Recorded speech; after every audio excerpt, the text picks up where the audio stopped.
الله أكبر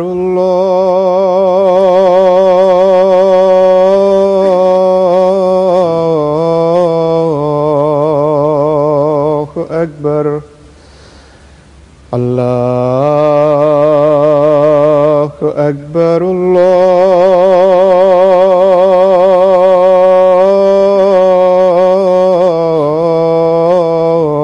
الله أكبر أشهد أن لا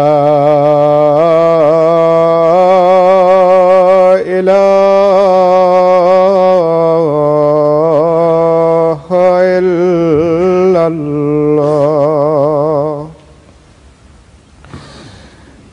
أشهد أن لا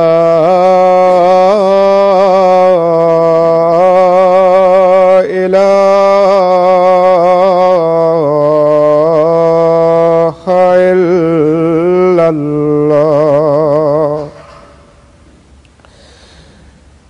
أشهد أن محمدا رسول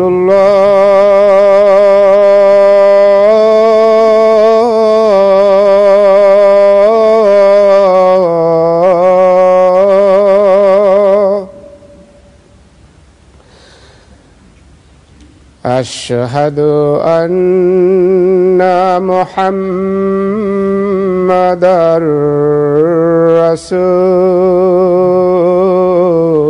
رسول الله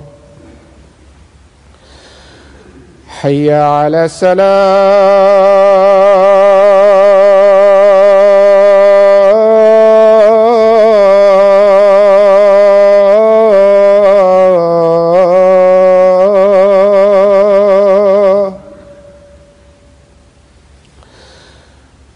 حي على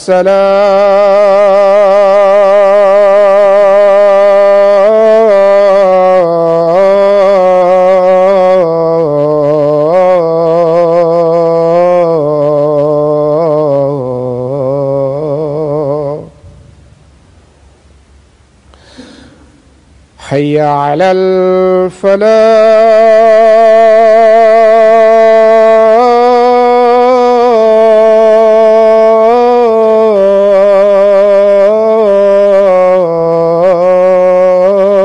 الفلاح حي على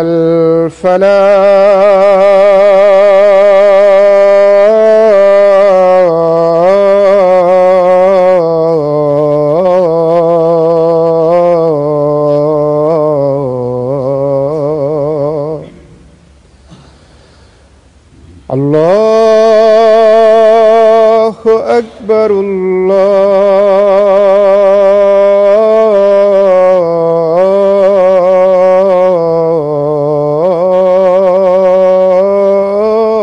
الله أكبر لا إله إلا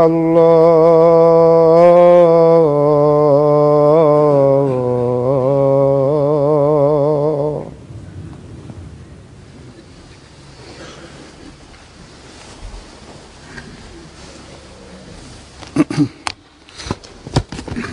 السلام عليكم ورحمة الله.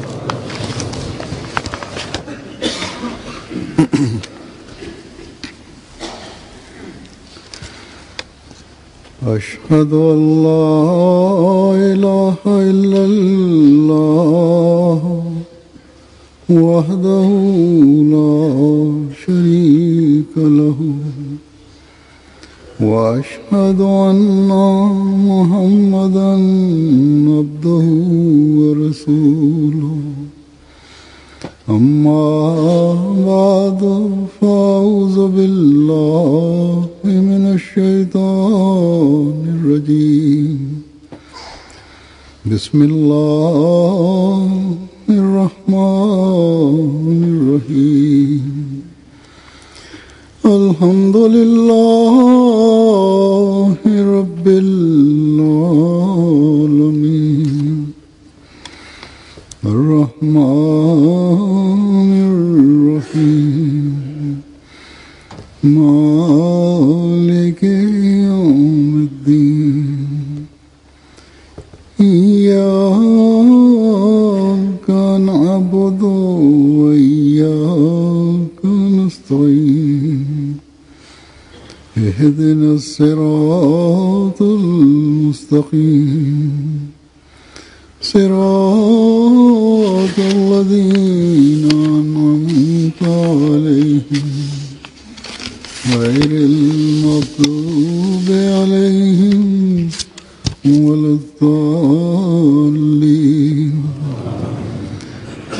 يا أيها الذين آمنوا اتقوا الله حق تقاته ولا تموتن إلا وأنتم مسلمون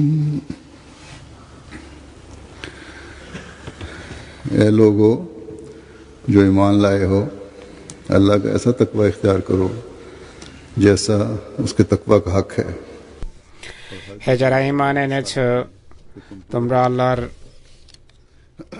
তাকওয়া সেভাবে অবলম্বন করো যেভাবে তা করা উচিত আর তোমরা কখনো মৃত্যুবরণ করো না যতক্ষণ পর্যন্ত না তোমরা আত্মসমর্পণকারী হও। এই আয়াতে সত্যিকার মুমিনের বাস্তব অবস্থা তুলে ধরা হয়েছে। প্রকৃত মুমিনের উচিত তাকওয়ার সকল শর্ত পালন করা।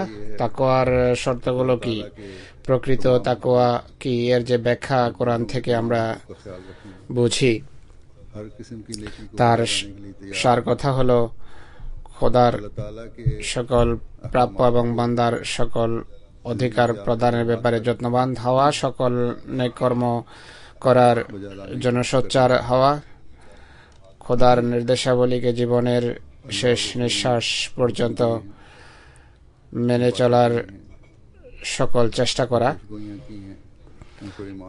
আল্লাহ এবং রসুল সাল্লাল্লাহু আলাইহি ওয়াসাল্লাম যে নির্দেশ দিয়েছেন, যে কথাগুলো বলেছেন, যে ভবিষ্যৎবাণী করেছেন তার উপর ঈমান আনা এবং এরপর দৃঢ় বিশ্বাস রাখা এবং এরপর প্রতিষ্ঠিত থাকার চেষ্টা করা।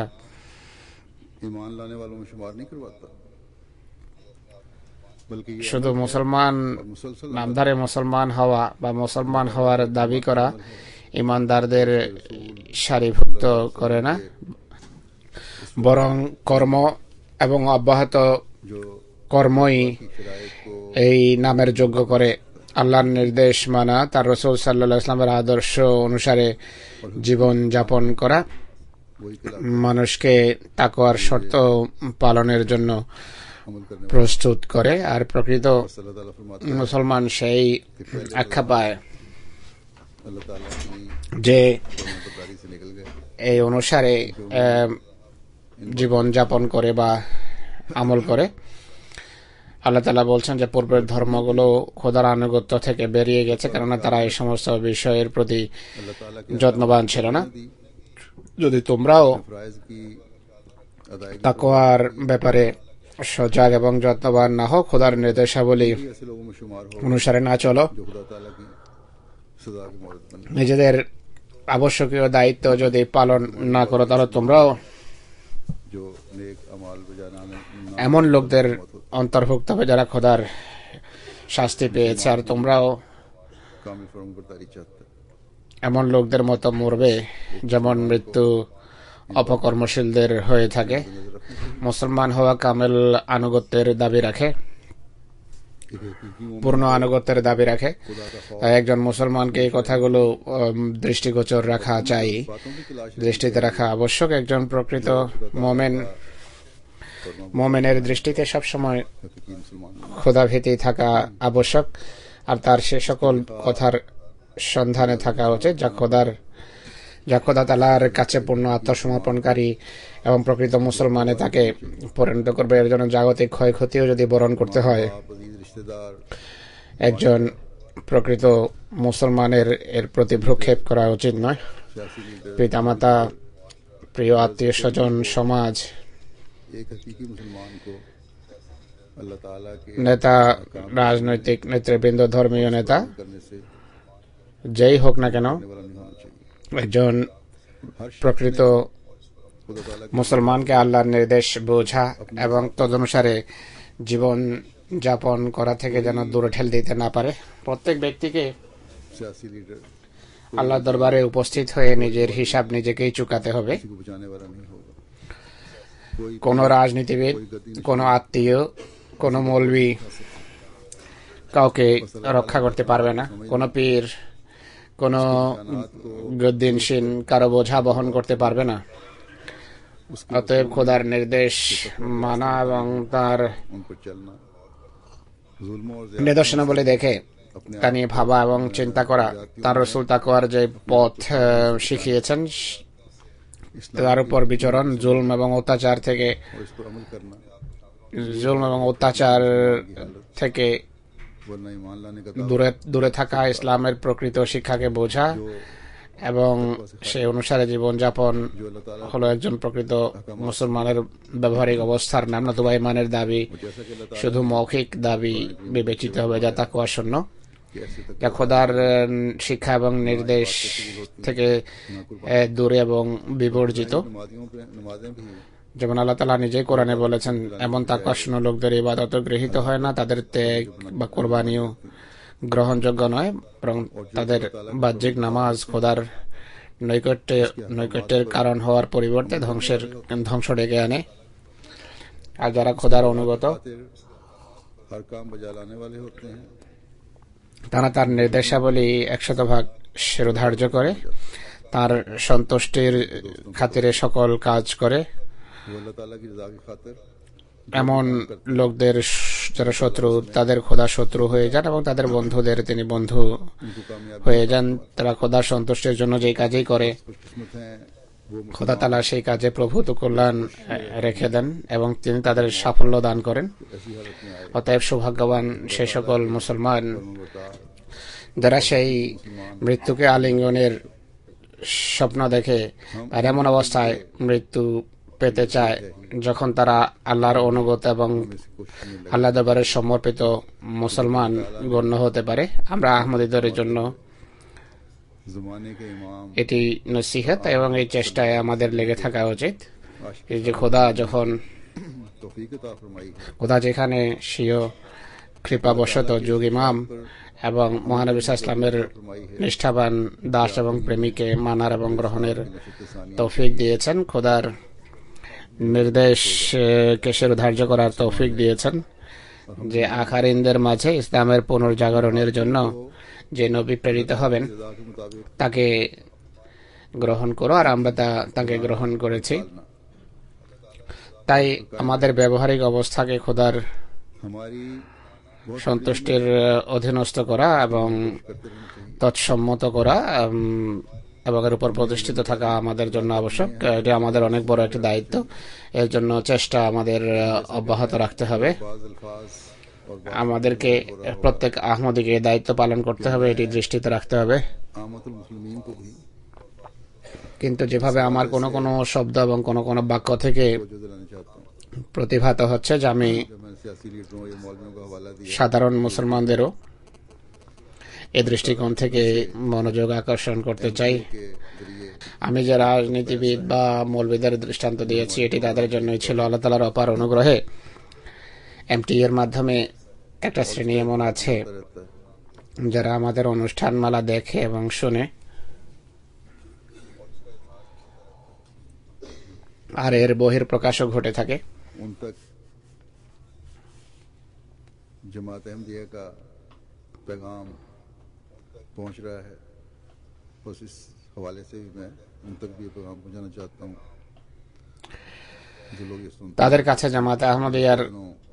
मुझे पाकिस्तान से ही বাণী পৌঁছে, তো এমটি এর বরাতে বা যারা শুনে, এমটি শুনে এবং দেখে তাদেরকে বাণী পৌঁছাতে চাই। কিছুদিন পূর্বে পাকিস্তান থেকে একটা পত্র আসে, প্রায় অনেক সময় এমন চিঠি এসে থাকে। কয়েকজন আহমদি বন্ধু একত্রে বসে এমটিএ দেখেন বা তারা আহমদিয়ত সম্পর্কে পড়ালেখা করেছেন। তারা লেখেন যে আমাদের और जमाने के तमाम দৃঢ় বিশ্বাস যে আপনারা गुलाम अहमद साहब कादियानी अलैहिस्सलाम যে समस्त কথা বলেন हैं और जमात अहमदिया हक पर তা শুনে এবং যুগের অবস্থা দেখে আমরা নিশ্চিত যে জামাতে আহমদিয়া সত্য এবং হযরত মির্জা গোলাম মোহাম্মদ সত্য। আমাদের শুভ কামনা আপনাদের সাথে আছে, আমরা আপনাদের শুভাকাঙ্ক্ষী। इसलिए কিন্তু আমাদের মাঝে সমাজ এবং মৌলবীদের মুখোমুখি হওয়ার শক্তি নেই, সৎ সাহস নেই। আমাদেরকে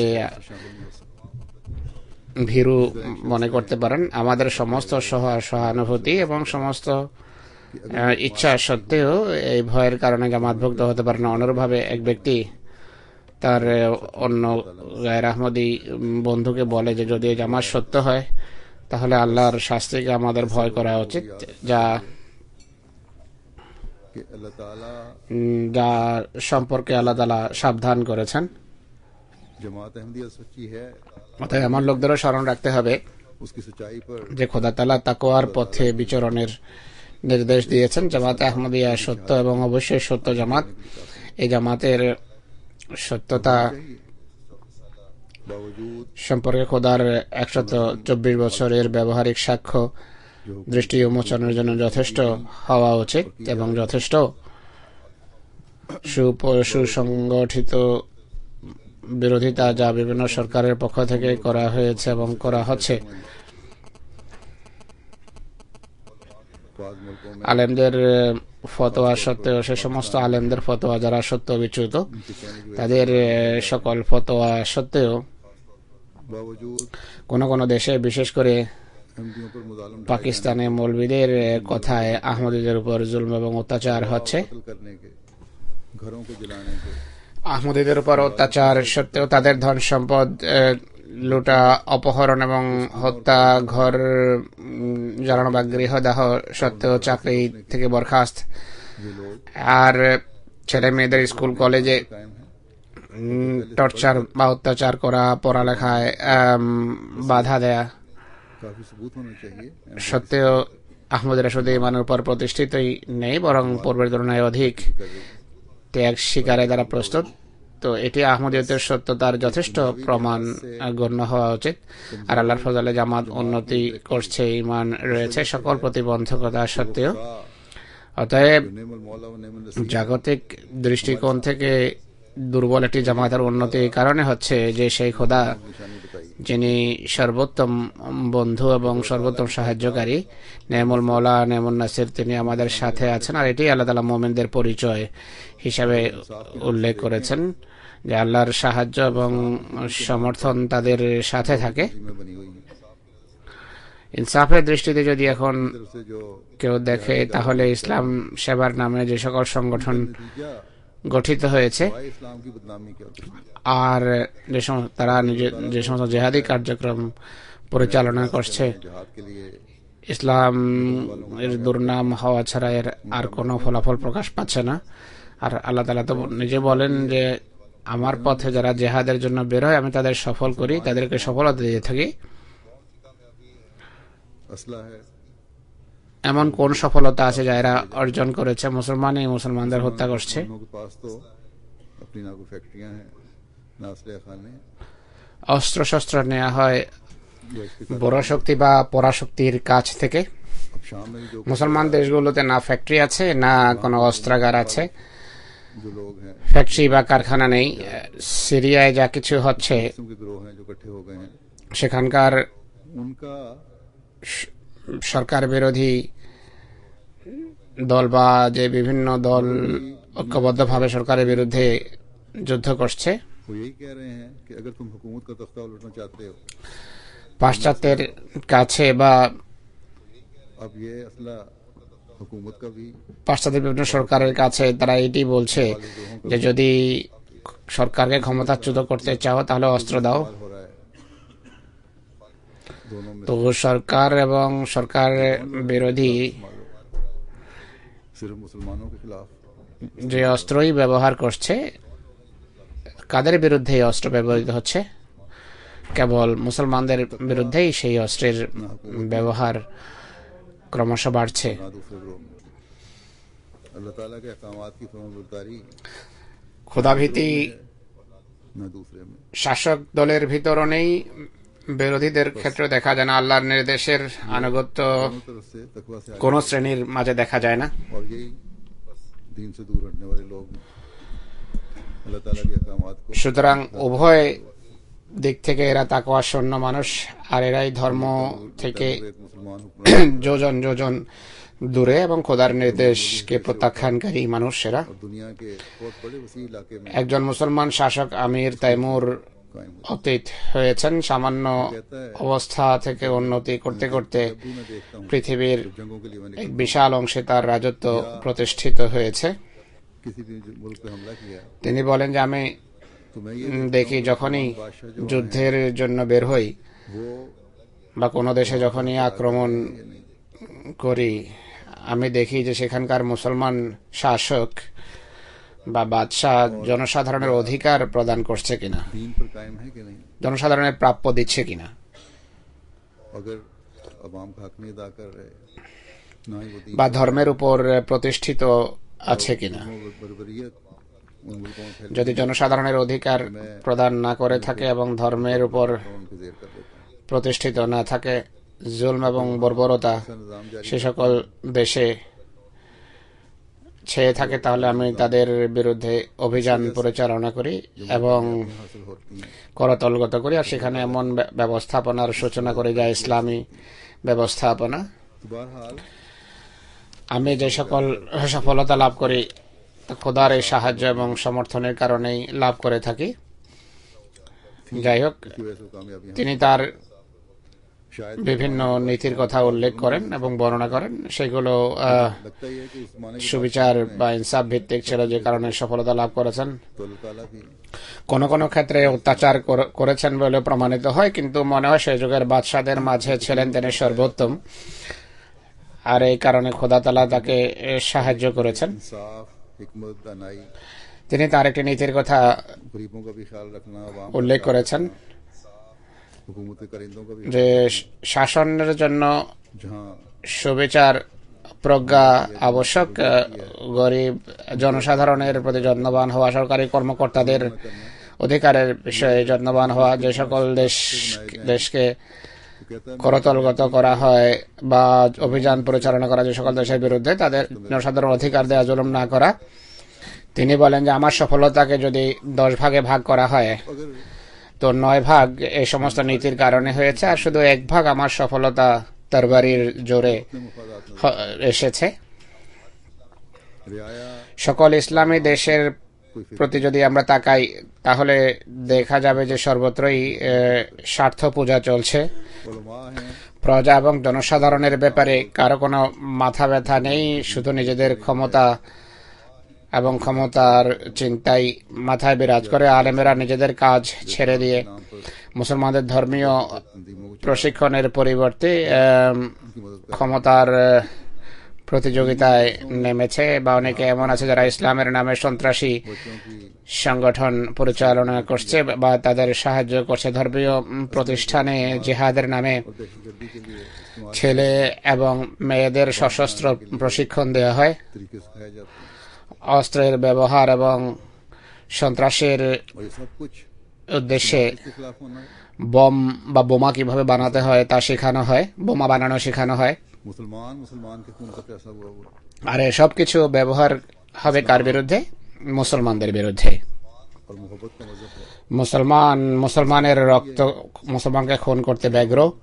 हिफाजत और तकलीफों ইসলাম যা শান্তি निकालने वाला এবং ভালোবাসার প্রেম প্রীতির ধর্ম, इस मजहब যেই ইসলামের অর্থ হলো শান্তি, নিরাপত্তা, कर दिया है কষ্ট এবং সমস্যা दुनिया में कहीं की থেকে যা মুক্তির কারণ। तो पहले এই ধর্মকে আজ এরা এতটা বদনাম করেছে में যে পৃথিবীতে যখনই কোনো স্থানে और कबूल ना সন্ত্রাসী ঘটনা ঘটে সর্বপ্রথম মুসলমানদের নাম নেওয়া হয়, আর বেশিরভাগ সংগঠন তা মেনেও নেয়, আর না মানলেও हो रही थी, दौड़ रहे थे खिलाड़ी, আঙ্গুল তাদের প্রতি ইঙ্গিত করে। धमाके में जो जुल्म हुआ কয়েকদিন পূর্বে আমেরিকায় যে ম্যারাথন দৌড় প্রতিযোগিতা হচ্ছিল, খেলোয়াড়রা দৌড়ছিল, इस्लाम সেখানে দুটো বোমা বিস্ফোরিত হয়েছে। যে জুলম এবং অত্যাচার, যে জুলম হয়েছে, অন্যায় হয়েছে, তাৎক্ষণিকভাবে ইসলাম বিরোধীরা যারা ইসলামকে বদনাম করার জন্য সুযোগ সন্ধান করতে থাকে, তারা বলে বসেছে যে মুসলমান এই করেছে। কোন সংগঠনের নাম না, মোটের উপর মুসলমানদেরকে তারা দায়ী করে। अगर सिर्फ यही बयान दे কিন্তু সৌভাগ্যবশত এবার এই সমস্ত সংগঠনগুলো এই কথা অস্বীকার করেছে, বলেছে আমাদের সাথে কোনো সম্পর্ক নেই। হুজুর বলেন যদি শুধু এই বিবৃতি দিত তাহলে যথেষ্ট ছিল, उससे दूर हटे होंगे কিন্তু যেহেতু তাকওয়া, খোদার আনুগত্য, এতাআত এবং খোদার নির্দেশ মানা থেকে এরা বিচ্যুত, और हम उसकी हिमायत তাই তারা একই সাথে কথা বলেছে যে আমরা বোমা বিস্ফোরণ ঘটাইনি, কিন্তু যেই ঘটিয়েছে की दुनिया সে অনেক ভালো কাজ করেছে, আমরা তাকে সমর্থন করি। তো এই নিরীহ লোকদের উপর আক্রমণ করে, যারা পৃথিবীর বিভিন্ন কোণ থেকে সেখানে সমবেত ছিল, এদের উপর আক্রমণ করে কি লাভ হয়েছে, है कि हमसे ज्यादा বা এই সমর্থনকারীদের কি লাভ হয়েছে, বা কি লাভ হবে? से একদিকে দাবি হলো और दूसरी तरफ হযরত মুহাম্মদ রাসূলুল্লাহ সাল্লাল্লাহু আলাইহি ওয়াসাল্লাম কে আমাদের তুলনায় কেউ বেশি ভালোবাসে না। অপরদিকে তিনি সাল্লাল্লাহু আলাইহি ওয়াসাল্লামের मोहब्बत करने वाले আদর্শ এবং শিক্ষা পরিপন্থী কথাবার্তা বলা হয় বা বলা হচ্ছে। और आप सल्लल्लाहु अलैहि वसल्लम প্রেমিক ने तो जंग में भी প্রেমাস্পদের তুচ্ছাতি তুচ্ছ কথাকেও অসাধারণ গুরুত্ব দিয়ে থাকে। जाने से मना किया তিনি সাল্লাল্লাহু আলাইহি ওয়াসাল্লাম তো যুদ্ধ চলাকালেও নিরীহ শিশু, বয়স্ক, মহিলা এবং পীর পুরোহিতদের ক্ষতি করা থেকে বিরত থাকার শিক্ষা দিয়েছেন। कि जंग के কোরআনে কারিমে সব যুদ্ধের অনুমতি দিয়ে সকল ধর্মের সুরক্ষা নিশ্চিত করার শিক্ষা দিয়েছে। महरूम कर दी অথচ ইতিপূর্বে যুদ্ধের বাহিরে অনেকেই হত্যা করা হয়েছে, অনেকেই তাদের অঙ্গ প্রত্যঙ্গ থেকে एक अखबार में लिखने वाले जर्नलिस्ट বঞ্চিত হতে হয়েছে। যারা বেঁচে গেছে অনেকেই তাদের হাত, পা বা বাহু কাটতে হয়েছে। तमाम मुसलमानों को पता সে কারণে একজন কলামিস্ট বা পত্রিকার এক সাংবাদিক এতটাও বলে বসেছে যে এর চিকিৎসা একটাই, তাহলে সব মুসলমানদের হত্যা করো। অমুসলিমদের ভিতর এই ধৃষ্টতা কোত্থেকে আসছে? तो इक्का दुक्का ये वाकया होता है उसके बाद স্বয়ং মুসলমানই এই ধৃষ্টতার জন্য দায়ী। পাশ্চাত্যে मालिक में এমন ঘটনা কখনো কখনো ঘটে যে কারণে কথা শুনতে হয়। ইসলামী বিশ্বে তো पाकिस्तान में देखने প্রায় 70% দেশে সেই উৎকণ্ঠা বা ব্যাকুলতা বিরাজমান। এটি নিত্যনৈমিত্তিক ব্যাপার। পাকিস্তান, আফগানিস্তান, মিশর, সিরিয়া, লিবিয়ায়, সোমালিয়ায়, সুদানে, আলজেরিয়ায়, এক কথায় সর্বত্র মুসলমানকে খুন করছে। कम से कम আর পরিতাপের বিষয় হলো ধর্মের নামে এসব কিছু তারা করছে। इस कत्ल वारत को এই জুলম এবং অন্যায় আর কদাচারে যদি লিপ্ত হতেই হয়, অন্তত পক্ষে मुल्कों में ধর্মের নামে সেটি করবেন না।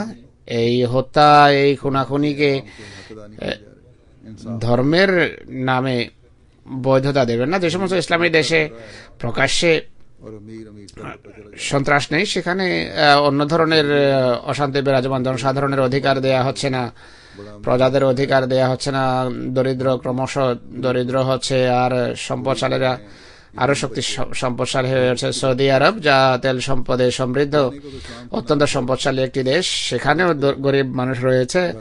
গরিব, বিধবা, এতিম বাচ্চারা দুই বেলা খাবারের জন্য लेकिन হা হুতাশ করে। रूस का ख्याल भी हुकूमत को जो रखना ইসলামের নামে वो नहीं रखा जाता মহিলারা কাজের জন্য মহিলাদের ঘর থেকে বাইরে যেতে দেয়া হয় না, কিন্তু তার চাহিদার প্রতি যেমন সচেতন হওয়া উচিত ছিল সরকারের, ততটা সচেতনতা নেই। যে রেশন দেয়া হয় বা নির্ধারণ করা হয়েছে তা এত স্বল্প যে এতে কোনো এক ব্যক্তির পেট ভরে না। বাচ্চাদের রাজপ্রাসাদে से फायदा उठाया जा रहा है, लुटाया जा रहा ঘরের দেয়ালেও স্বর্ণের কাজ করা হয়েছে। তেল সম্পদকে নির্বিচারে কুক্ষিগত করা হচ্ছে, है, दिखाई गई। কিন্তু প্রজা মারা যাচ্ছে, জনসাধারণ মারা যাচ্ছে। কিছুদিন পূর্বে টেলিভিশনে একটি ডকুমেন্টারি বা প্রামাণ্য চিত্র প্রদর্শিত হয়েছে, তাতে এই তথ্যগুলো উপস্থাপিত হয়েছে যে কিভাবে তাদের সাথে ব্যবহার করা হয়, কিভাবে প্রজারা সেখানে জীবনযাপন করে। অন্যান্য ইসলামী বিশ্বের অবস্থাও একই। উৎকণ্ঠা, ব্যাকুলতা এবং বিচার, জুলম, অত্যাচার আর और প্রজা সরকারের প্রাপ্য বা অধিকার না দেয়া, প্রজাদের অধিকার না দেয়া, এগুলো নিত্য নৈমিত্তিক ব্যাপার। मिले तो उनकी तरफ से भी জনসাধারণ সেখানে নিজেদের দায়িত্ব পালন করে না বা করছে না। প্রজা যখন फरमाबरदारी से সুযোগ পায় তারাও জুলম এবং অত্যাচার করে। এগুলো সব তাকওয়া থেকে इस्लाम की तालीम দূরত্বেরই প্রমাণ, খোদার আনুগত্য থেকে বেরিয়ে যাওয়ারই নামান্তর। ये बात कि इस वजह से हमें अब किसी मुजद्दिद की जरूरत नहीं। মানুষ দাবি তো করে যে ইসলামী শিক্ষা কামেল, সম্পূর্ণ, পরিপূর্ণ একটি শিক্ষা। এটি অবশ্যই সত্য, কিন্তু তাদের কথা বলা যে এই কারণে আমাদের কোনো মুজাদ্দেদ, কোনো মাহদি বা মুজাদ্দেদের প্রয়োজন নেই, কোনো সংস্কারকের প্রয়োজন নেই, এই কথা, এমন ধারণা ভুল এবং ভ্রান্ত। जो मानने की এতে সন্দেহ নেই যে ऐसा शख्स मखलूक होगा। আল্লাহ এবং তার রাসূল সাল্লাল্লাহু আলাইহি ওয়াসাল্লামের ভবিষ্যৎবাণী রয়েছে যে যুগে पुकार कर कह रहे हैं যুগের সংশোধনের জন্য আল্লাহর পক্ষ থেকে এমন মানুষ আসবেন। साजिद तो हैं, এর পাশাপাশি যুগের অবস্থা, যুগের লক্ষণাবলীও বলছে যে মুসলমান कुरान करीम শিক্ষাকে পরিত্যাগ করেছে। মসজিদ আছে, কিন্তু আলেমরা সেগুলোকে রাজনৈতিক কর্মকাণ্ড পরিচালনার কেন্দ্রে পরিণত করেছে। কোরআন রয়েছে, কিন্তু কোরআনও अपनी मर्जी की तशरीह সুন্দর, अवाम को আকর্ষণীয়, সুরম্য আলমারির সৌন্দর্য বর্ধনের কারণ হচ্ছে আলেমেরা ये कहना মন গড়া তফসির করে জনসাধারণকে, সাধারণ মুসলমানকে ভ্রান্ত পথে পরিচালিত করছে। তাই এই কথা বলা সম্পূর্ণভাবে ভ্রান্ত কথা যে প্রয়োজন নেই। আল্লাহর পক্ষ থেকে पूरी तरह भी इसका কারো আসার অবশ্যই প্রয়োজন আছে। करते हैं तो झूठ बोलते हैं, गलत कहते हैं। আর মহানবী সাল্লাল্লাহু আলাইহি ওয়াসাল্লাম ভবিষ্যৎবাণীও করেছেন যে প্রয়োজন দেখা দেবে, আলেমরা অস্বীকার করতে পারে না। অস্বীকার যদি করে कि कोई शख्स মিথ্যা বলে, তারা ভ্রান্ত কথা বলে। আলেমদের, সাধারণ মানুষের ভাবা উচিত যে প্রয়োজন রয়েছে। कि इस बिगाड़ की भी इस्लाह करे, কোনো ব্যক্তি অবশ্যই আল্লাহর পক্ষ থেকে আসা উচিত, गैर मुस्लिम दुनिया में আর মুসলমানদের এই বিভ্রান্তির সংশোধন इस्लाम की खूबसूरत तालीम করতে হবে। আর ইসলামের যে ভ্রান্ত চিত্র মুসলিম বিশ্বে প্রতিষ্ঠিত হয়েছে वसल्लम के झंडे तले তা দূরীভূত করে ইসলামের আকর্ষণীয় শিক্ষা পৃথিবীর হৃদয়ে প্রতিষ্ঠিত করতে হবে। আর পৃথিবীকে মহানবী সাল্লাল্লাহু আলাইহি ওয়াসাল্লামের পতাকা তলে সমবেত করা হবে তার কাজ।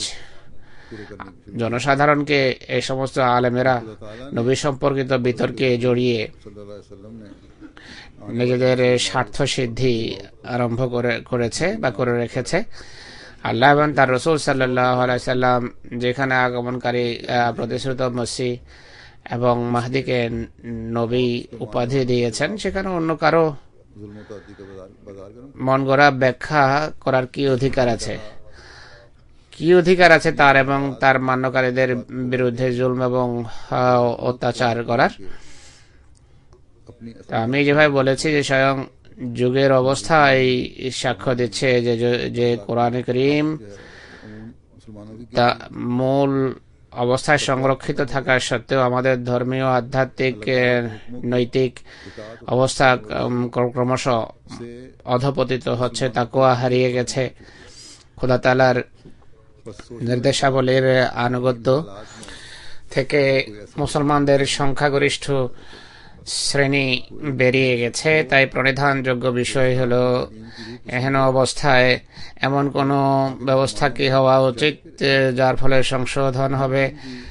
এমন কোনো ব্যক্তি कुछ नहीं थे कहते কি হওয়া উচিত, যিনি ইসলামী শিক্ষার প্রকৃত মূল মন্ত্রকে বোঝে সেটিকে জারি করবেন। আমরা আহমদীরা সৌভাগ্যবান, আমরা বলি যে আল্লাহ তাআলা স্বীয় প্রতিশ্রুতি অনুসারে আর মোহাম্মদ ইসলামের ভবিষ্যৎবাণী অনুযায়ী 14দশ শতাব্দীতে সে ব্যক্তিকে পাঠিয়েছেন। हक व बातिल তিনি को जाहिर करके খোদা প্রদত্ত হেদায়েত অনুসারে दुनिया के तमाम কোরআনী শিক্ষা এবং দিক নির্দেশনাকে স্পষ্টভাবে নিজ গ্রন্থে উল্লেখ করে সত্য মিথ্যার পার্থক্য স্পষ্ট করে ইসলামী শিক্ষার শ্রেষ্ঠত্ব পৃথিবীর সকল ধর্মের উপর প্রমাণের মাধ্যমে শত্রুদের প্রকাশ্য চ্যালেঞ্জ দিয়ে এবং খোদার সমর্থনের और স্বাক্ষর রেখে শত্রুর মুখ বন্ধ করে ता क़यामत जारी দীর্ঘ জীবন কাটিয়ে আল্লাহর দরবারে ফিরে গেছেন এবং তার পিছনে आगे से आगे আল্লাহর সমর্থন পুষ্ট কিয়ামত পর্যন্ত স্থায়ী ব্যবস্থাপনা রেখে গেছেন, যা উন্নতির রাজপথে ক্রমশ এগিয়ে যাচ্ছে। আল্লাহর পক্ষ থেকে ভূমি এবং আকাশের সাথে সম্পর্কযুক্ত ঐশী সমর্থন, যা মসিমদের যুগে বিভিন্ন প্রাকৃতিক দুর্যোগের আকারে প্রকাশিত হয়েছে, আর এ প্রকাশ পাওয়ার ধারা আজও অব্যাহত আছে। मुसलमानों की जो পাকিস্তানবাসী এবং জনসাধারণের জন্য এই সকল ভূমিকম্প, এই সকল দুর্যোগ আর এই বন্যা মুসলমানদের লাঞ্ছনা, এদের চোখ খোলার জন্য কি যথেষ্ট হওয়া উচিত নয়? সম্প্রতি যে ভূমিকম্প এসেছে তা শুধু এক দেশেই के ममालिक में অনুভূত হয়নি, পাকিস্তানেও ক্ষয়ক্ষতি হয়েছে, ইরানেও, আফগানিস্তানেও, মধ্যপ্রাচ্যের বিভিন্ন দেশে, বরং ইন্দোনেশিয়া পর্যন্ত এই ভূমিকম্পন অনুভূত হয়েছে। তো এই যে ঐশী তাকদীর কাজ করছে, মুসলমানদের তার সম্পর্কে ভাবা উচিত। তওবা এবং অনুশোচনা আর ইস্তেগফার এবং পাপের ক্ষমা চাওয়া আবশ্যক। নামধারী আলেমদের ভয় করার পরিবর্তে তাদের প্রকৃত চেহারা তাদের সামনে তুলে ধরুন। বলুন যে কেন ইসলামী শিক্ষা পরিপন্থী কথা আমাদেরকে শেখাচ্ছ। এই সমস্ত আলেমেরা যা করছে, মোহাম্মদ রাসূলুল্লাহর জীবন আদর্শ থেকে, জীবনচরিত্র থেকে একটি ঘটনা এমন আচরণের সমর্থনে দেখাও, বা আজকাল আলেমরা যে শিক্ষা দিয়েছে এমন কোন শিক্ষার একটি ঘটনা রাসূলুল্লাহর জীবনী থেকে বর্ণনা করো। অতএব এটি সেই ইসলাম নয় যা মোহাম্মদ রাসূলুল্লাহ নিয়ে এসেছেন। তিনি সাল্লাল্লাহু ইসলামের আনিত ইসলামের সংজ্ঞা হলো প্রেম, প্রীতি, ভালোবাসা, শান্তি, সম্প্রীতি এবং কষ্ট দূরীভূত করা। ইসলামের নামে ব্যক্তি স্বার্থ চরিতার্থ করার দুর্বিসন্ধি নিয়ে এই কষ্ট বাড়ানো নয়। তাই সব মুসলমানের দায়িত্ব হলো তাকওয়ার সন্ধান করে সে তদনুসারে জীবনযাপনের চেষ্টা করার, মৃত্যুকে সামনে রাখা উচিত। যে মৃত্যুর কোনো নিশ্চয়তা নেই, কেউ বলতে পারে না যে আমি এতদিন জীবিত থাকবো, আর সে কাজ করা উচিত पेश करता हूँ যা খোদার অধিকার প্রদান নিশ্চিত করবে, বান্দার অধিকার প্রদান নিশ্চিত করবে। হযরত মসিহ ইসলামের কতক উদ্ধৃতি উপস্থাপন করব, और अगर ये नहीं যার মাধ্যমে तो फिर ये अल्लाह ताला की তার গুরুত্ব এবং মুসলমানদের তাকে মানার গুরুত্ব স্পষ্ট হবে বা স্পষ্ট হয়ে যায়। যদি এটি না হয় তাহলে फरमाते हैं খোদার তাকদীর হলো উন্নতি তারাই করবে যারা আন্তরিকভাবে মুসলিমতকে মানবে এবং তদনুসারে জীবনযাপন করবে।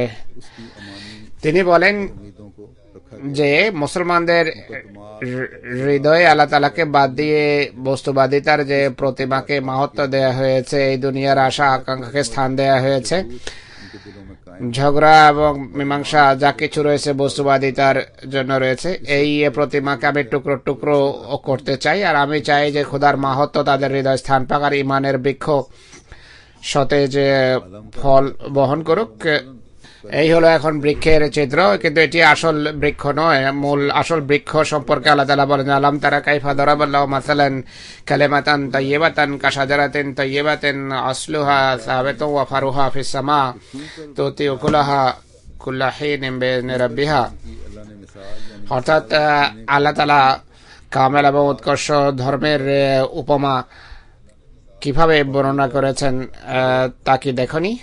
वो बात पाकीज़ा সেই की मानंद है जिसकी जड़ साबित हो और जिसकी शाखें आसमान में हों और वो অর্থাৎ সেই পবিত্র বাক্য পবিত্র বৃক্ষতুল্য, যার মূল মাটির গভীরে এবং শাখা গগনচুম্বী, আর সেটি সর্বদা প্রভুর নির্দেশে ফল বহন করে। আসলুহা সাবেতনের অর্থ হলো এর ক্ষেত্রে ইমানের মূল আছে বলে সেটি যেন সত্য প্রমাণিত হয়, क्या अब ये हालत है আর বিশ্বাসের পরম পর্যায়ে সেটি যেন উপনীত থাকে, আর সবসময় সেটি যেন ফল বহন করে, শুষ্ক বৃক্ষের মতো যেন না হয়। কিন্তু আমাকে বলো, অবস্থা কি এখন এমন?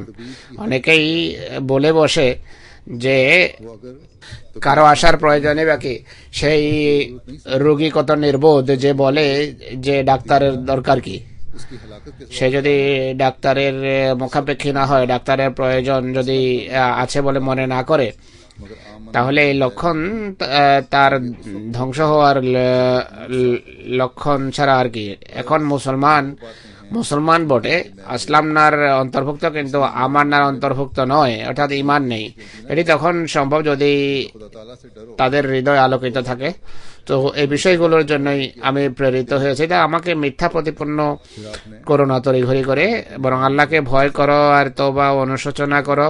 অনুশোচনাকারীর চিন্তাধারা প্রখর হয়ে থাকে। मुतलिक मुझ पर जो कलाम তিনি এরপর প্লেগের দৃষ্টান্ত উপস্থাপন করেছেন, বলেন যে এটি ভয়াবহ একটি নিদর্শন। এই সম্পর্কে আল্লাহ তাআলা আমার প্রতি যে বাণী অবতীর্ণ করেছেন তা হলো, ইন্নাল্লাহা লা ইউগাইয়িরু মা বিকওমিন হাত্তা ইউগাইয়িরু মা বিআনফুসিহিম।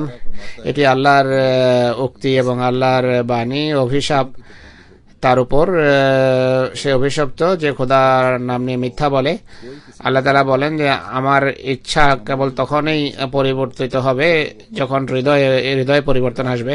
তাই আল্লাহকে ভয় করো, আল্লাহর আযাবকে ভয় করো। কেউ কারো দায়িত্ব বা বোঝা বহন করতে পারে না। সামান্য মামলা যদি কারো বিরুদ্ধে হয়, কেউ সঙ্গ দিতে পারে না।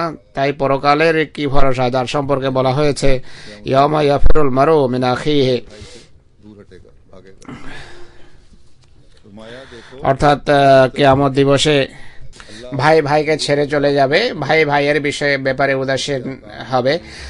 তিনি বলেন যে যে ব্যক্তি আল্লাহ, তার রসুল এবং তার কিতাব বা ঐশী গ্রন্থকে মানার দাবি করে তার শিক্ষার অনুষঙ্গ অর্থাৎ নামাজ, রোজা, হজ, যাকাত, তাকওয়া এবং পবিত্রতার পথ অনুসরণ না করে, আর আত্মশুদ্ধি এবং দুষ্কৃতি পরিত্যাগ এবং ভালো কাজ অবলম্বন মন্দ পরিত্যাগের পথ অবলম্বন না করবে, সে মুসলমান আখ্যা পাওয়ার যোগ্য নয়। আর ইমানের অলঙ্কারে সজ্জিত হওয়ার কথা তার ক্ষেত্রে প্রযোজ্য হতে পারে না। একইভাবে যে ব্যক্তি মুসলিমতকে মানে না বা তাকে গ্রহণ করার প্রয়োজন আছে বলে মনে করে না, সেও ইসলামের প্রকৃত মর্ম, নবুয়তের উদ্দেশ্য এবং রিসালাতের লক্ষ্য সম্পর্কে অজ্ঞ এবং উদাসীন। তা সে প্রকৃত মুসলমান, আল্লাহ রসুলের প্রকৃত অনুসারী এবং অনুগত আখ্যা পাওয়ার যোগ্য নয়। কেননা আল্লাহ তাআলা মহানবী সাল্লাল্লাহু আলাইহি ইসলামের মাধ্যমে যেভাবে কোরআনে আদেশ নিষেধ নাযিল করেছেন, একইভাবে শেষ যুগে একজন আখেরি বা শেষ খলিফা আসার ভবিষ্যৎবাণীও পরিষ্কারভাবে বর্ণনা করেছেন। তাকে যারা মানবে না এবং যারা অবজ্ঞা করবে তাদের নাম ফাসেক বা দুষ্কৃতকারী রাখা হয়েছে। কোরআন এবং হাদিসের মাঝে পার্থক্য বরং ভিন্ন ভাষায় বলতে হবে যে হাদিস কোরআনের শব্দের ব্যাখ্যা। পার্থক্য হলো কোরআনে খলিফা শব্দ ব্যবহার হয়েছে, হাদিসে একই খলিফাকে বা শেষ খলিফাকে মসিহে মউদ আখ্যায়িত করা হয়েছে। অতএব কোরআনে কারিমে যে ব্যক্তির প্রেরিত হওয়া সম্পর্কে ওয়াদা শব্দ ব্যবহৃত হয়েছে আর এভাবে তার প্রেরিত হওয়ার বিষয়টিকে গুরুত্ব দেওয়া হয়েছে। সে কেমন মুসলমান যে সবকিছু সত্ত্বেও বলে যে এমন ব্যক্তিকে মানার আমাদের দরকার কি। তিনি আরো বলেন যে হে নির্বোধ জাতি, আমি কার সাথে তোমাদের তুলনা করব? তোমরা সেই সকল দুর্ভাগাদের সাথে সামঞ্জস্য রাখো যাদের ঘরের পাশে এক বদান্য এবং দানশীল ব্যক্তি একটি বাগান লাগিয়েছেন এবং তাতে সকল প্রকারের ফলবান বৃক্ষ রোপণ করেছেন, তাতে একে সুমিষ্ট পানির নহর প্রবাহিত করেছেন যার পানি ছিল অত্যন্ত সুমিষ্ট, আর সেই বাগানে বড় বড় ছায়াবহুল বৃক্ষ রোপণ করেছেন যা হাজার হাজার মানুষকে ছায়া দিতে পারে। তখন সেই দানবীর ব্যক্তি মানুষকে আমন্ত্রণ জানান যারা রোদে হাঁটছিল, কোনো ছায়াও ছিল না, কোনো ফলও ছিল না, আর পানিও ছিল না। তারা যেন ছায়ায় বসতে পারে, বসে ফল খেতে পারে বা পানি পান করতে পারে, কিন্তু এই দুর্ভাগা জাতি সে আমন্ত্রণকে প্রত্যাখ্যান করে। সেই রোদে ভয়াবহ তাপ, দাবদাহ এবং পিপাসার গরমে ধ্বংস হয়ে যায়। সে কারণে আল্লাহ তাআলা বলেন আমি তাদের জায়গায় অন্য জাতি আনবো যারা এই বৃক্ষের সুশীতল ছায়ার তলায় বসবে, সে ফল খাবে, ঠান্ডা পানি পান করবে। আল্লাহ তাআলা উপমা হিসেবে কোরআনে স্পষ্টভাবে বলেছেন যে যুলকারনাইন এক জাতিকে রোদে জ্বলতে দেখেছেন, তাদের এবং সূর্যের মাঝে কোনো প্রতিবন্ধক ছিল না। সেই জাতি যুলকারনাইনের কাছে কোনো সাহায্য চায়নি, তাই তারা সেই বিপদে নিমজ্জিত লিপ্ত ছিল। কিন্তু যুলকারনাইনের সাথে আরেক জাতির সাক্ষাৎ হয় যারা শত্রুর মোকাবেলায় যুলকারনাইনের কাছে সাহায্য চেয়েছেন। তিনি তাদের জন্য একটি দেয়াল বানিয়ে দেন, আর এই কারণে শত্রুর আক্রমণ থেকে তারা রক্ষা পায়। অতএব আমি সত্যই বলছি যে কোরআনের ভবিষ্যৎবাণী অনুসারে সেই যুলকারনাইন আমি, যিনি সকল জাতিতে বিরাজমান বিভিন্ন শতাব্দীকে পেয়েছেন, আর মুসলমানদের মাঝে যারা আমাকে গ্রহণ করেনি তারা রোদে জ্বলছে। কর্দমাক্ত চশমা এবং অন্ধকারে যারা বসে আছে তারা খ্রিস্টান, যারা চোখ খুলে দেখেনি। আর সেই জাতি যাদের জন্য দেয়াল প্রস্তুত করা হয়েছে সেটি আমার জামাত। আমি সত্যই বলছি যে তাদের ধর্মই সত্যের শত্রুর হস্তক্ষেপ থেকে নিরাপদ থাকবে। প্রত্যেক সেই ভিত্তি যা দুর্বল তাকে শিরক এবং নাস্তিকতা ধ্বংস করবে। কিন্তু এই জামাত দীর্ঘজীবী হবে। শয়তান তাদের বিরুদ্ধে জয়যুক্ত হতে পারবে না, শয়তানি দল তাদের উপর জয়যুক্ত হতে পারবে না। তাদের যুক্তি তরবারি থেকে বেশি ধারালো এবং বর্ষার তুলনায় বেশি ভিতরে আঘাত করবে এবং তারা কিয়ামত পর্যন্ত সব জাতির বিরুদ্ধে জয়যুক্ত হবে। তিনি আরো বলেন যে পরিতাপ সে সকল নির্বোধদের জন্য যারা আমাকে শনাক্ত করতে পারেনি। সেই চোখ কত অন্ধ এবং বক্র যা সত্যের জ্যোতিকে দেখেনি। তারা আমাকে দেখার শক্তি রাখে না, কারণ বিদ্বেষ তাদের চোখকে অন্ধ করে দিয়েছে। তাদের হৃদয়ে মরিচা এবং চোখে পর্দা। যদি তারা প্রকৃত সন্ধানে রত হয়, হৃদয়কে বিদ্বেষ মুক্ত করে, দিনে যদি রোজা রাখে আর রাতে উঠে নামাজে দোয়া করে আর কাঁদে আর নারা উচ্চকিত করে, তাহলে আল্লাহ তাআলা আশা করা যায় যে তাদের সামনে প্রকাশ করবেন যে আমি কে। খোদার ব্যক্তিগত ভ্রুক্ষেপহীনতা সম্পর্কে এদের সাবধান থাকা উচিত, ভয় করা উচিত। খোদাগানি পরবিমুখ, তিনি পরকালের ব্যাপারে চিন্তিত থাকা উচিত। তিনি বলেন যে হে মানব জাতি, খোদা এবং তার নিদর্শনাবলীকে তুচ্ছ তাচ্ছিল্য করো না, তার কাছে পাপের ক্ষমা চাও, তার কাছে নিজেদের পাপের কথা চিন্তা করে ঝুঁকো। তোমরা কি সেই জাতির পরিণাম ভুলে গেছো যারা তোমাদের পূর্বে সত্যকে মিথ্যা প্রতিপন্ন করেছে? আল্লাহর গ্রন্থে কি তোমাদেরকে নির্দোষ আখ্যা দেওয়া হয়েছে? তাই আল্লাহর কে যদি ভয় করো, তার কাছে আশ্রয় চাও, একজন করে দণ্ডায়মান হও। যারা শত্রুতা করে তাদেরকে এড়িয়ে চলো। তারপর চিন্তা করো তোমাদেরকে কি সেই প্রমাণ দেয়া হয়নি যা তোমাদের পূর্বে কাফেরদের দেয়া হয়েছিল? তোমাদের কাছে কি নিদর্শন আসেনি? তোমরা কি খোদাকে অসম্মান বা তুচ্ছ তাচ্ছিল্য করে লাঞ্ছিত হয়নি?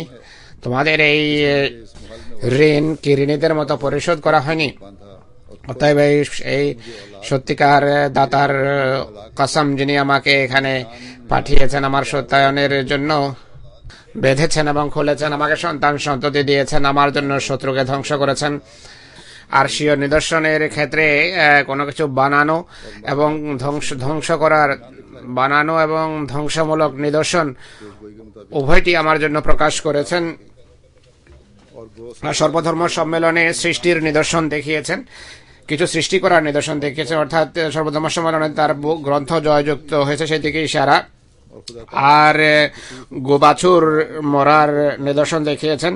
কথা এবং কর্মের নিদর্শন যাদের চোখ আছে তাদের জন্য দেখিয়েছেন। আল্লাহ তাআলা রমজান মাসে তোমাদের চন্দ্র এবং সূর্য গ্রহণ দেখিয়েছেন আর আমার ভাষাগত বাগ্যিতার মাধ্যমে তোমাদের অভিযুক্ত করেছেন আর আমাকে কোরআন শিখিয়েছেন। তিনি বলেন যে হে মানব মণ্ডলী, আমি সর্বশক্তিমান খোদার পক্ষ থেকে তোমাদের কাছে এসে তোমাদের মাঝে এমন কোন ব্যক্তি আছে কি যে সেই আত্মাভিমানী এবং গরিয়ান খোদাকে ভয় করবে, নাকি আত্মাভিমান প্রদর্শন করবে? তোমরা চরম ষড়যন্ত্র করেছ আর শিকারীদের মতো ফাঁদ পাততে অনেক সময় নষ্ট করেছ। অতএব তোমরা লাঞ্ছনা এবং বঞ্চনা ছাড়া আর কিছু দেখেছ কি? তোমরা কি সেই বিষয় লাভ করতে পেরেছ, হস্তগত করেছ যা সন্ধান করছিলে? क्या पाली तुमने ইমান নষ্ট করা ছাড়া তোমাদের কি আর কিছু হস্তগত হয়েছে? ना हो तुम्हारा बस है मुसलमानों যে সকল বিষয় সন্ধান করেছো তা কি লাভ করেছো? देखते कि खुदा ने कैसे मेरी बात को पूरा किया হে মুসলমানদের সন্তানগণ, আল্লাহ তাআলাকে ভয় করো। তোমরা কি দেখো না আল্লাহ কিভাবে আমার কথা পূর্ণ করেছেন আর আমাকে অসাধারণ দানে ভূষিত করেছেন? তোমাদের কি হয়েছে যে খোদার নিদর্শনকে গুরুত্ব দাও না আর সমালোচনার তীর, ধারালো তীর দ্বারা আমাকে আক্রমণ করো? তোমরা কি নিজেদের দাবির ভিত্তিহীনতা দেখনি, নিজেদের সন্দেহের অর্থহীনতাকে প্রকাশ পানি? তাই এরপর আমার সমালোচনার চেষ্টা করো না আর পরীক্ষায় পড়ার পর মিথ্যা বলা বন্ধ করো আর তাকে অবলম্বন করো। সেই ব্যক্তির মতো তওবা করো যে লজ্জিত হয় এবং নিজের পরিণাম এবং অশুভ পরিণাম সম্পর্কে ভীত থাকে আর ভয় করে। আর আল্লাহ তাআলা তওবাকারীদের ভালোবাসেন। আল্লাহ তাআলা জনসাধারণের চোখ খুলুন, খোদার তাকদীর এবং অদৃষ্টকে যেন এরা বুঝতে পারে, যেই পরিস্থিতি এবং সমস্যার এরা সম্মুখীন তা থেকে যেন তারা মুক্তি লাভ করে। যেই বিপদ আপদ এবং দুর্যোগের কম্পন তারা অনুভব করছে, সেই ইঙ্গিত এবং ইশারাকে তারা যেন বুঝতে পারে এবং সত্যকে মিথ্যা প্রতিপন্ন করা থেকে যেন এরা বিরত হয়। আল্লাহ তাআলা আমাদেরকে তৌফিক দিন, আমরা যেন তাকওয়ার উপর পরিচালিত হতে পারি এবং নিজেদের কথা এবং কর্মকে আল্লাহ সন্তুষ্টির অধীনস্থ করতে পারি এবং পৃথিবীবাসীকে ধ্বংসযজ্ঞ সম্পর্কে সতর্ক করার যেন দায়িত্ব আমরা যথাযথভাবে পালন করতে পারি।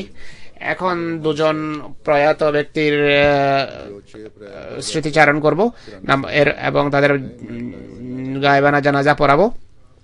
চৌধুরী প্রথম ব্যক্তি চৌধুরী মাহফুজুর রহমান, যিনি 6 এপ্রিল 2013 সনে 93 বছর বয়সে ইন্তেকাল করেছেন। ইন্না লিল্লাহি ওয়া ইন্না ইলাইহি রাজিউন। চৌধুরী সাহেব ইন্টারমিডিয়েট পাশ করার পর খলিফা সানির নির্দেশ তারিখ অনুসারে জীবন উৎসর্গ করেছেন। জীবন উৎসর্গ করার পর ইন্সপেক্টর বাইতুল মাল হিসাবে কাদিয়ানে কর্মরত ছিলেন। হযরত খলিফাতুল মসিহ সালেস রাহিমাহুল্লাহ যখন সদর খুদ্দামুল আহমদিয়া ছিলেন, তার উপর তার গভীর আস্থা ছিল। দিল্লির জলসাকালে মহিলাদের তাঁবুর হেফাজতের নিরাপত্তার দায়িত্বে তিনি নিয়োজিত ছিলেন। আমাদের ইতিহাসে এটি গুরুত্বপূর্ণ ঘটনা। তখন শত্রু পাথর নিক্ষেপ করেছিল। সে সময় মুশতাক বাজওয়া সাহেব আহত হয়েছিলেন। ইনি জামাতের মোবাল্লিগ ছিলেন সুইজারল্যান্ডে। দেশ বিভাগের সবাই খলিফা সালেসের সাথে শেষ মুহূর্ত পর্যন্ত কাদিয়ানের হেফাজতের জন্য অবস্থান করেন। শুধু 4 দিন পূর্বে হযরত খলিফাতুল মসিহ সালেস রাহিমাহুল্লাহ তাকে পাকিস্তান পাঠান। এরপর লাহোরের টিআই কলেজে হিসাব রক্ষক এবং হোস্টেল টিউটর হিসাবে কাজ করেন। টিআই কলেজ রাবাতে ডিপি এবং লাইব্রেরি ইনচার্জ হিসাবে কাজ করার সুযোগ পেয়েছেন।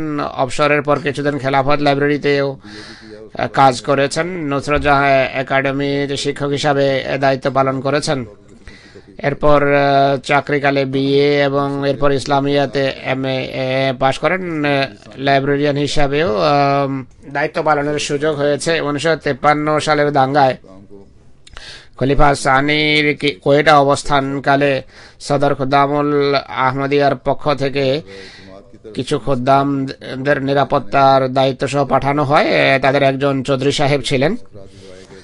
রাবোয়া আবাদের নিমিত্তে 19 সদস্য বিশিষ্ট যে প্রথম কমিটি পাঠানো হয়, প্রথম গ্রুপে তিনি অন্তর্ভুক্ত ছিলেন।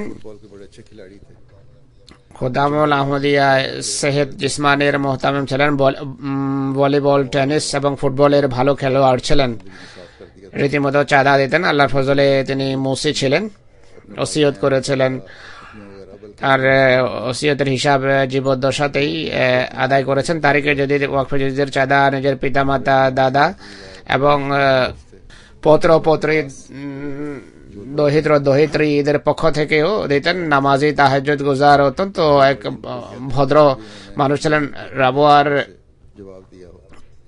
বিশেষ লোকদের ভিতর গণ্য হতেন। তাকে যাই বলুক, আমি কখনো তাকে উত্তর দিতে দেখিনি। নীরবে হাসি মুখে সব কথা শুনতেন এবং সহ্য করতেন। অত্যন্ত ভদ্র দরবেশ প্রকৃতির, নীরব স্বভাবের মানুষ ছিলেন। আল্লাহ তাআলা তার পদমর্যাদা উন্নীত করুন।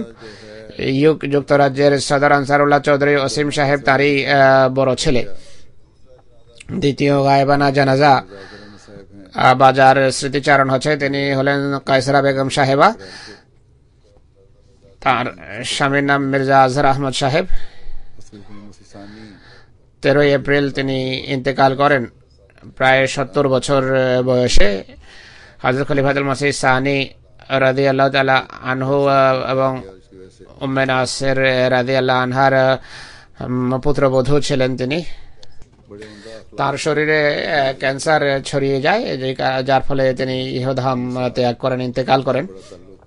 অত্যন্ত উন্নত চরিত্রের অধিকারিণী ছিলেন, হাসি খুশি মিশুক প্রকৃতির মানুষ। খেলাফতের সাথে সুগভীর সম্পর্ক ছিল। বিশেষ করে আমার খেলাফতের পদে আসীন হওয়ার পর আমার সাথে তার সম্পর্ক গভীর থেকে গভীরতর হতে থাকে। আর্থিক কোরবানিতে অংশ নিতেন, আর্থিক কোরবানি করতেন উৎসাহ উদ্দীপনার সাথে। গরিবদের প্রতি বড় সহানুভূতি ছিলেন।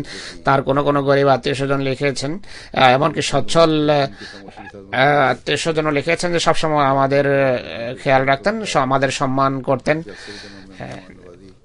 দরিদ্র এবং গরিবদের নীরবে সাহায্য করতেন। আত্মীয় স্বজন চাকর চাকরানীদের দেখাশোনা করতেন। জলসার সময় আতিথেয়তার বিশেষ বৈশিষ্ট্য তার দেখা যেত। তার পিতা হযরত সৈয়দ আহমদ খান সাহেব আর দাদা ছিলেন জনাব কর্নেল আওসাফ আলী খান সাহেব, যিনি হযরত নবাব মোহাম্মদ আলী খান সাহেবের খালাতো ভাই ছিলেন।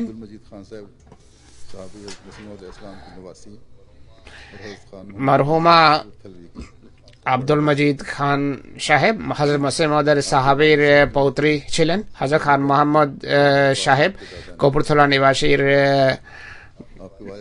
বড় পৌত্রী ছিলেন। তার পিতা প্রথমে বয়াত করেন এবং এরপরে তার দাদা। তার পিতাকে যে কেউ জিজ্ঞেস করেছে যে আপনি কিভাবে প্রথমে আহমদী হলেন, তিনি একটা পংক্তি পড়তেন যে ধর্ম আমাদের পছন্দ হয়েছে তাই আমরা ঈমান এনেছি। এই পংক্তিটি পড়তেন কারো প্রশ্নের উত্তরে। তার বড় নানা হযরত খান মোহাম্মদ খান সাহেব হযরত মসিহ মাউদের প্রবীণ সাহাবীদের একজন ছিলেন। 1904 সনের 1 জানুয়ারিতে তিনি ইন্তেকাল করেন। দ্বিতীয় দিন হযরত মসিহ ইসলাম মসজিদে আসেন নামাজের সময় আর বলেন যে আজকে আমার প্রতি ইলহাম হয় যে আহলে বাইতের কোনো একজন আজ ইন্তেকাল করেছেন। মনে হয় খলিফাতুল মসিহ আউয়াল বলেন যে হুজুরের আহলে বাইত তো আল্লাহর ফজলে সবাই ভালো আছেন, তো এই ইলহাম কার সম্পর্কে? তিনি বলেন যে খান মোহাম্মদ খান সাহেব, কপুরথলা নিবাসী খান মোহাম্মদ খান সাহেব কাল ইন্তেকাল করেছেন, তার সম্পর্কে ইলহাম হয়েছে আমার প্রতি। তো আল্লাহ তাআলা ইলহামে তাকে আহলে বাইতের অন্তর্ভুক্ত হওয়ার সুসংবাদ দিয়েছেন। তার সম্পর্কে ইলহাম হয়েছে। তার সন্তানদের সাথে নরম এবং কোমল ব্যবহার করা হবে। হুজুর বলছেন স্পেনে আমি অন্য কোনো কারণে তাজকেরা দেখছিলাম, এই এলহামগুলো আমার চোখের সামনে আসে। তখন এই দুটো এলহাম মৃত্যুর সংবাদ পূর্ণ ছিল। দ্বিতীয়টি তার সন্তানদের সাথে কোমল ব্যবহার কথাটিও অত্যন্ত মহিমার সাথে পূর্ণ হয়েছে। খান মোহাম্মদ খান সাহেবের পুত্র মোহতরমা কায়সারা বেগম সাহেবার নানা কপুরথলা স্টেটে চাকরির আবেদন করেন। কঠিন প্রতিযোগিতা ছিল। ঘোড়ার গাড়ি যেখানে রাখা হতো সেই ঘরের ইনচার্জ তাকে নিযুক্ত করা হয়। এরপর ধীরে ধীরে পদোন্নতি হতে থাকে এবং ডিস্ট্রিক্ট জেলা ম্যাজিস্ট্রেটের পদে তিনি অবসর শেষ চাকরি করেন এবং এই পদ থেকে অবসর নেন। আল্লাহ তাআলা তাকে আহলে বাইতের অন্তর্ভুক্ত আখ্যা দিয়েছেন মসিহ মাউদের। এরপর তার বড় পৌত্রী হযরত খলিফাতুল মসিহ সানির পুত্রবধূ হওয়ার সম্মান লাভ করেন। আল্লাহ তাআলা মাগফিরাত করুন, তার পদমর্যাদা উন্নীত করুন, তার সন্ততিকে আল্লাহ তাআলা পুণ্যের উপর প্রতিষ্ঠিত রাখুন, জামাত এবং খেলাফতের সাথে সম্পৃক্ত এবং সংশ্লিষ্ট রাখুন। তার স্বামী মির্জা আজহার আহমদ সাহেবকে আল্লাহ তাআলা দুঃখ এবং ক্ষয়ক্ষতি কাটিয়ে ওঠার তৌফিক দিন এবং স্বাস্থ্য দিন আর দীর্ঘজীবী করুন।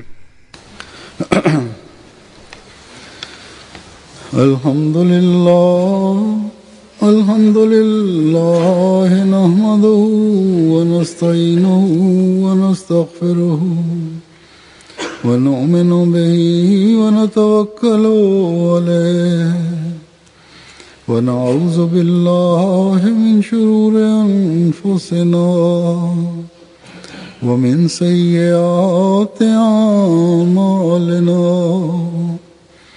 من يهده الله فلا مضل له ومن يضلل فلا هادي له ونشهد أن لا إله إلا الله ونشهد أن محمدا عبده ورسوله عباد الله رحمكم الله إن الله يأمر بالعدل والإحسان وإيتاء ذي القربى وينهى عن الفحشاء والمنكر والبغي يعظكم لعلكم تذكرون اذكروا الله يذكركم وادعوه يستجب لكم ولذكر الله أكبر.